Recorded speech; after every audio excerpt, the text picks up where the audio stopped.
Sir, আপনি আজকে এই যে স্মরণিকা আর্ট ভ্যালু ওয়ার্কশপে এসেছেন, এই ওয়ার্কশপে আপনি পার্টিসিপেট করে আপনার কেমন লাগছে, আপনার একটু এক্সপিরিয়েন্স আমাদের সাথে স্যার। নমস্কার। আজকে বর্ধমানের সর্বমঙ্গলা মন্দিরে মাঘী পূর্ণিমার দিনে এই ফাউন্ডেশন আর্ট ভাইব, স্মরণিকা আর্ট ভাইব, এটা যে একটি এতজন আর্টিস্ট তারা দূর দূরান্ত থেকে এসছে, তাদের নিয়ে যে এরকম একটা বর্ধমান এরকম একটা অনুষ্ঠান, এরকম একটা আর্ট ওয়ার্কশপ করছে, প্রচুর আর্টিস্ট ছবি আঁকছে, আমিও মহানন্দে চলে এসেছি। শুধু কি ছবির টানে, হয়তো মা সর্বমঙ্গলা আজকে সবার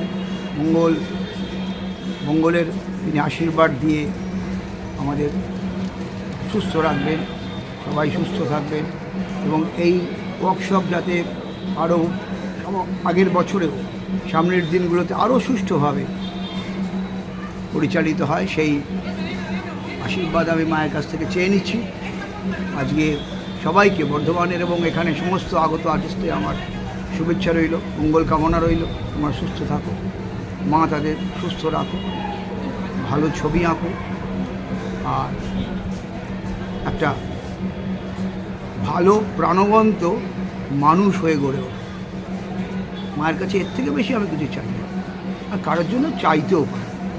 যাই হোক, স্মরণিকা আর্ট ভাইবকে আমার আবার অকুণ্ঠ অভিনন্দন যে তারা একটা এরকম।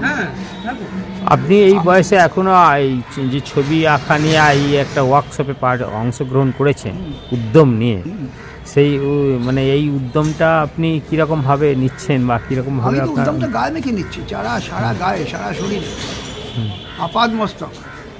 আমি এই উদ্যম না থাকলে তো ছবি আঁকা যায় না।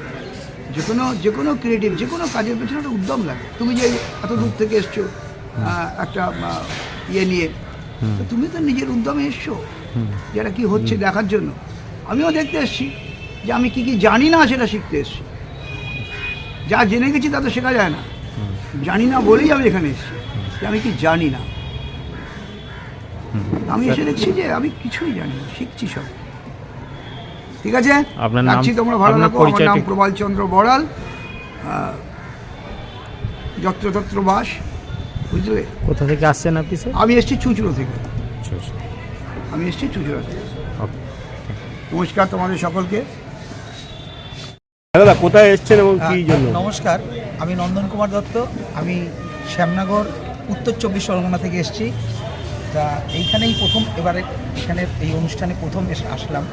এসে আমার ভালোই লাগছে। এই যে মন্দির, পরিবেশ, একটা ধর্মীয় স্থান, এবং এই ধর্মীয় স্থানের আমার আজকে পেন্টিংয়ের বিষয় হচ্ছে যে এরকম বহু পুরনো স্থাপত্য আছে, সেই স্থাপত্যগুলো ধীরে ধীরে আস্তে আস্তে যেমন নষ্ট হয়ে যায়, তা আমার যে সাবজেক্টটা, সেই সাবজেক্টটাই করতে চাইছি যে পুরনো জিনিসকে মানে তাকে আবার ফিরিয়ে আনা, বা পুরনো জিনিসে যে ভেঙে যাওয়া জিনিস, যে ক্ষয়ে যাওয়া জিনিস, সব কিছুর একটা ক্ষয় আছে, সেই ক্ষয়টা যে ধীরে ধীরে হচ্ছে এবং তার ভেতরে যে একটা নান্দনিক ব্যাপার আছে, সৌন্দর্য ব্যাপার আছে, সেটা আমার ছবির মধ্যে দিয়ে আজকে এই ওয়ার্কশপে আমি ফোটাতে চাই।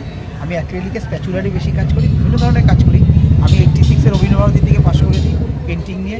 চাকরি জীবন ছিল আলাদা, এখন শিল্পী জগতে এসে এইসব করেই বেড়াচ্ছি, মানে ওয়ার্কশপ, বিভিন্ন জায়গায় প্রোগ্রামের সঙ্গে থেকে ভালোই লাগছে, মানে খারাপ লাগছে না। যেখানে যখন সময় পাই, আমন্ত্রণ পাই, সব জায়গায় ছুটে যাই। এই 64 বছর বয়সেও করে যাচ্ছি। আগামী দিনে শারীরিক যদি সুস্থ থাকে, আগামী দিনে আরও নতুন নতুন সৃষ্টি করতে পারবো আশা করি। আপনার নাম? আর নন্দন কুমার দত্ত। কোথা থেকে আসছেন? শ্যামনগর থেকে। Thank you. আপনি আজ এখানে এসেছেন এই ওয়ার্কশপে, বলুন। হ্যাঁ, নমস্কার। আমি শ্যামসুন্দর পাল, নদিয়া চাকদহ থেকে এসেছি। তো এখানে পেন্টিং ওয়ার্কশপটা এসে ভালো লাগলো, যেহেতু মা সর্বমঙ্গলার মন্দির কম্পাসে দাঁড়িয়ে কাজ করছি, বিভিন্ন শিল্পীরা এসছে আর মায়ের মন্দিরে কাজ করছি, এটা একটা আনন্দের ব্যাপার।